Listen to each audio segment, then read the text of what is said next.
അപ്പം എനിക്ക് പനി പിടിച്ചേട്ടാ. പനിയായിട്ട് വയ്യായിരുന്നു. അപ്പോൾ ഇന്നലെ കുറച്ച് മീൻ കിട്ടിയായിരുന്നു. അപ്പം ഞാൻ ഇന്നലെ മീൻ മേടിച്ച് കണവ കിട്ടിയായിരുന്നു. അത്യാവശ്യം നല്ല വലിപ്പമുള്ളതായിരുന്നു കേട്ടോ. അതും തിരിയാൻ എന്നാന്ന് തോന്നുന്നു പറയുന്ന പേര്. എനിക്ക് പ്രത്യേകിച്ച് വല്ലതും മീനിൻ്റെ പേരറിയത്തില്ല. അതും കിട്ടിയായിരുന്നു. അപ്പോൾ ഇത് രാവിലെ കുക്ക് ചെയ്യാമെന്നോർത്ത് നിന്നപ്പം നല്ല പനി. അങ്ങനെ ഹോസ്പിറ്റലിൽ പോയി ഒരു ഇഞ്ചക്ഷനൊക്കെ എടുത്ത് ഓക്കെ ആയി. ഓക്കെ പൂർണ്ണമായിട്ട് മാറിയിട്ടില്ല, എന്നാലും കുറവുണ്ട്. അപ്പം നമുക്ക് ഇന്ന് ഇത് വൈകുന്നേരമായി കേട്ടോ. വൈകുന്നേരം ഇപ്പോൾ ഇത് കുക്ക് ചെയ്യാൻ വേണ്ടി കയറുന്നു. അപ്പം നമുക്കിന്ന് കൂന്തൽ റോസ്റ്റും ചെയ്യാം, തിരിയാൻ മുളകിലും ഇടാം. അപ്പം നമുക്ക് കറി വെച്ചാൽ അപ്പം നമുക്ക് ഒരേ സമയം 2 കറി വെക്കാം. ഇത് നമുക്ക് കൂന്തൽ റോസ്റ്റ് ചെയ്യാനായിട്ട് എണ്ണ ഒഴിച്ച് കൊടുക്കാം. അപ്പം നമ്മളിതേ മീനെല്ലാം കൂന്തലൊക്കെ കഴുകി വൃത്തിയാക്കി കൊണ്ടുവച്ചിട്ടുണ്ട്. ഒക്കെ തിരിയാൻ ആ മീനും കഴുകി വെച്ചിട്ടുണ്ട്. അപ്പം നമുക്ക് ഒരേ സമയം 2 കറി വെക്കാൻ സാധിക്കും. ഇച്ചിരി വെള്ളമുണ്ട് കളയട്ടെ. നമുക്ക് മീൻ കറിക്കകത്തോട്ട് എണ്ണ ഒഴിച്ചു കൊടുക്കാം.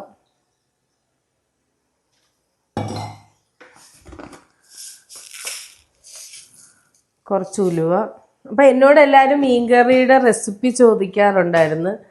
അപ്പോൾ ഞാൻ മീൻകറി വെക്കുന്നത് ഇങ്ങനെയാണ്. നിങ്ങളിങ്ങനെയാണോ എന്നറിയത്തില്ല. ഇങ്ങനെ ഒന്ന് വെച്ച് നോക്ക്. കണവ റോസ്റ്റ് ചെയ്യുന്നതിലും കൂടെ കുറച്ച് ഉലുവ ഇട്ട് കൊടുക്കാം. ഒരുപാട് വേണ്ട.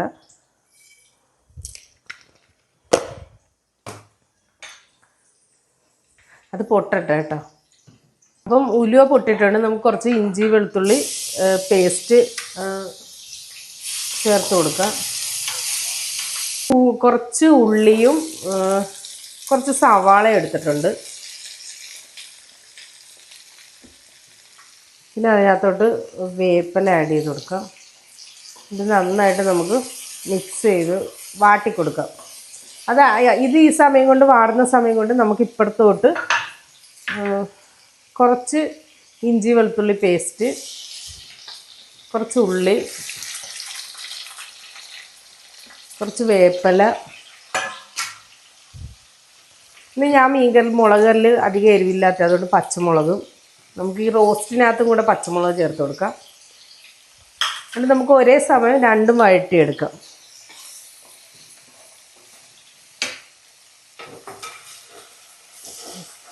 നമുക്ക് കുറച്ച് തക്കാളി ആഡ് ചെയ്ത് കൊടുക്കാം ആ മീൻ കറിയിലോട്ട്. അതേപോലെ കുടംപുളിയും കൂടെ നമുക്ക് ആഡ് ചെയ്ത് കൊടുക്കാം. ഇത് രണ്ടും കൂടെ മിക്സ് ചെയ്യുമ്പോൾ ഒരു മണമുണ്ട്. പുളിയും തക്കാളി ഇതൊക്കെ കൂടെ വാടി വരുമ്പോൾ ആ വേപ്പിലയൊക്കെ കൂടെ ഇടുമ്പോൾ നല്ല മണമായി അടിക്കുന്നത്. അപ്പം നമുക്ക് അതേപോലെ അത് അവിടെ ഇരുന്നുകൊണ്ട് കുറച്ചും കൂടെ വാടാനുണ്ട്. അപ്പം നമുക്ക് ഈ കൂന്തലിൻ്റെ ഇതിനകത്തോട്ട് കുറച്ച് തക്കാളിയും കൂടെ ഇട്ട് കൊടുക്കാം. നമുക്കപ്പോൾ ഇത് നന്നായി മിക്സ് ചെയ്ത് കൊടുക്കാം. അപ്പം നല്ല ഗോൾഡൻ കളറായി വരും. ഇതെന്ന് പറയുമ്പോൾ ഇത് ഒരു 2 സ്പൂൺ മുളക് പൊടി, 1 ടേബിൾ സ്പൂൺ മല്ലിപ്പൊടി, 1/2 ടേബിൾ സ്പൂൺ മഞ്ഞൾ പൊടിയുമാണ് ചേർത്തിരിക്കുന്നത്. എൻ്റെ കാശ്മീരി മുളക് പൊടിയാണ്. അപ്പം അത് കാരണം എരിവില്ല, അതുകൊണ്ടാണ് ഞാൻ പച്ചമുളക് ചേർത്തിരിക്കുന്നത്. എനിക്ക് ഇച്ചിരി നല്ല ഉപ്പും പുളിയും എരിവൊക്കെ വേണം കറിക്ക് കേട്ടോ, എന്നാലേ എനിക്കിഷ്ടമുള്ളൂ. അപ്പോൾ ഈ പൊടി നമ്മൾ ചൂടുവെള്ളത്തിൽ മിക്സ് ചെയ്ത് വെച്ചിരിക്കുകയാണ്. അപ്പോൾ നമുക്കിത് നന്നായിട്ട് ഇതിൻ്റെ പച്ച മണം മാറും വരെ നമുക്ക് നന്നായിട്ട് ഇത് മിക്സ് ചെയ്ത് കൊടുക്കാം. ഇതിന് നല്ല പച്ച മണമൊക്കെ മാറിയിട്ടുണ്ട്, നന്നായിട്ട് വാടിയിട്ടുണ്ട് കേട്ടോ. ആ എണ്ണയിലും ആ ഇതിലൊക്കെ കിടന്ന്. അപ്പോൾ നമുക്ക് കുറച്ച് വെള്ളം ഒഴിച്ച് കൊടുക്കാം. നിങ്ങൾക്ക് എത്ര ഗ്രേവി വേണോ അതനുസരിച്ച്, ഏതെങ്കിലും കുറച്ച് മീനേ ഉള്ളൂ അതനുസരിച്ച്. ഇപ്പോൾ എല്ലാവരും എന്നോട് ചോദിക്കത്തില്ലേ മീൻ കറിയുടെ റെസിപ്പി, നിങ്ങളിങ്ങനെയൊക്കെയാണോ മീൻ കറി വെക്കുന്നത്? ഞാനിങ്ങനെയാണ് വെക്കുന്നത്. പൊതുവേ ഇവിടെ എല്ലാവർക്കും, പിള്ളേർക്കാണെങ്കിലും എല്ലാവർക്കും ഇഷ്ടമാണ്. അപ്പോൾ നമുക്കിത് കുറച്ച് വെള്ളം കൂടി ഒഴിച്ച് കൊടുക്കാം. ഇത് തിളച്ച് വന്നു കഴിയുമ്പോൾ നമുക്ക് മീൻ ആഡ് ചെയ്ത് കൊടുക്കാം. കറി നന്നായിട്ട് തിളച്ചിട്ടുണ്ട്. അപ്പോൾ നമുക്ക് മീൻ ചേർത്ത് കൊടുക്കാം. ഞാൻ ഉപ്പ് ചേർത്തായിരുന്നു കേട്ടോ ഇടയ്ക്ക്, അത് നിങ്ങളടുത്ത് കാണിക്കാൻ വിട്ടുപോയി. ഇത് നന്നായിട്ട് തിളച്ച് നന്നായിട്ട് പറ്റി വരട്ടെ. അപ്പോൾ നമുക്ക് അപ്പോഴത്തേക്ക് നമ്മുടെ സവാളയൊക്കെ കൂന്തലിൻ്റെ ഉള്ള എല്ലാം വാടിയിട്ടുണ്ട്, നല്ല ഗോൾഡൻ കളറായിട്ടുണ്ട്. അപ്പോൾ നമുക്ക് അതിനകത്തോട്ട് പൊടികൾ ആഡ് ചെയ്ത് കൊടുക്കാം. ഞാൻ കാശ്മീരി ചില്ലിയാണ് ആഡ് ചെയ്യുന്നത്. ഞാൻ മല്ലിപ്പൊടി ചേർക്കത്തില്ല കേട്ടോ. ചിലവർ ചേർക്കുന്നവരുണ്ട്, ഞാൻ പൊതുവെ ചേർക്കാറില്ല. ഇത് നന്നായിട്ട് നമുക്ക് മിക്സ് ചെയ്ത് കൊടുക്കാം. അതിൻ്റെ ആ പച്ച മണമൊക്കെ മാറും വരെ കുറച്ച് മസാലപ്പൊടിയും കൂടെ ആഡ് ചെയ്യാം. ഇത് ഞാൻ വെള്ളം ചേർക്കുന്നില്ല, ഈ കൂന്തലിനകത്തുള്ള വെള്ളത്തിൽ തന്നെ ഇത് വേകും. നമ്മൾ കുറച്ച് അടച്ചു കൊടുത്താൽ മതി. ഇതിങ്ങനെ എല്ലാം കൂടെ മിക്സ് ചെയ്തിട്ട് ഞാൻ ഉപ്പ് ചേർത്തായിരുന്നേ സവാള വാടാൻ വേണ്ടി. അപ്പം നമുക്കിനി ഒരു മൂടി വെച്ച് നമുക്കിത് അടച്ചു കൊടുക്കാം. അപ്പോൾ ഇതിൽ നിന്ന് വെള്ളം ഇറങ്ങി അത് നന്നായിട്ട് കുക്കാകും. നമുക്ക് അടച്ചു വെക്കാം. അപ്പം നമ്മുടെ മീൻകറി റെഡി ആയിട്ടുണ്ട്. നമ്മളെപ്പോഴും കറിക്ക് ഇച്ചിരി ടേസ്റ്റ് കൂടാൻ വേണ്ടി നമ്മൾ എന്ത് ചെയ്യണമെന്ന് പറയുമ്പോൾ കറിയൊക്കെ തിളച്ച് ഓഫ് ചെയ്ത് കഴിയുമ്പോൾ നമ്മൾ കുറച്ച് പച്ച വെളിച്ചെണ്ണ ഒഴിച്ചു കൊടുക്കുക. അപ്പോൾ കറിക്ക് നല്ല ടേസ്റ്റാണ് കേട്ടോ. അപ്പം നമുക്ക് എങ്ങനെയുണ്ടെന്ന് നോക്കാം.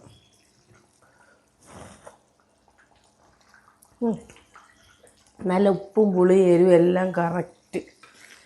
അപ്പോൾ നല്ല സൂപ്പർ മീൻകറി വെച്ചു കേട്ടോ. നിങ്ങളെന്തായാലും ഇങ്ങനെ ട്രൈ ചെയ്യണേ. അപ്പോൾ അടുത്തത് ഇങ്ങോട്ട് ഇച്ചിരി കൂടെ വേകാനുണ്ട്, അത് വേകട്ടെ. നമ്മുടെ കൂന്തൽ റോസ്റ്റ് റെഡി ആയിട്ടുണ്ട് കേട്ടോ. നല്ല ഞാൻ ഇച്ചിരി ഗ്രേവിയിൽ വെച്ചതാണ്. എന്താണെന്ന് വെച്ചാൽ പൊറോട്ട ആയിട്ട് കഴിക്കാൻ വേണ്ടി.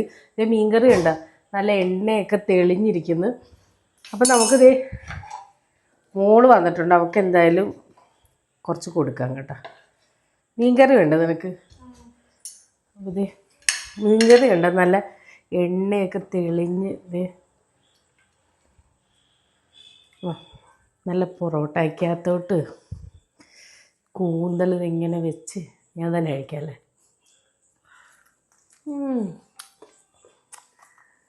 സൂപ്പർ ടേസ്റ്റാണ് കേട്ടോ. അപ്പം നിങ്ങൾക്ക് എൻ്റെ ചാനൽ ഇഷ്ടപ്പെട്ടെങ്കിൽ ലൈക്ക് ചെയ്യുക, ഷെയർ ചെയ്യുക, സബ്സ്ക്രൈബ് ചെയ്യുക. നിങ്ങളുടെ സപ്പോർട്ടാണ് എനിക്ക് ഏറ്റവും വലുത്. പക്ഷെ എന്തെങ്കിലും കുറ്റങ്ങളോ കുറവുകളോ എന്തെങ്കിലും ഉണ്ടെങ്കിലാണെങ്കിലും നിങ്ങൾ കമൻറ്റിലിട്ടോ. ഇത് ചവച്ചുകൊണ്ടിരിക്കുകയാണ് കേട്ടോ. അതിൽ എനിക്ക് നിങ്ങൾ ഇത്രയും സപ്പോർട്ട്, എനിക്കത് നിങ്ങളുടെ സപ്പോർട്ട് ഏറ്റവും വലുതാണ്. നിങ്ങൾ എന്നെ ഇത്രയും സപ്പോർട്ട് ചെയ്തത് എന്നും എനിക്ക് ഈ സപ്പോർട്ട് നിങ്ങളുടെ സപ്പോർട്ട് എൻ്റെ കൂടെ ഉണ്ടാവണം. അപ്പോഴേ എനിക്ക് വീഡിയോ ചെയ്യാൻ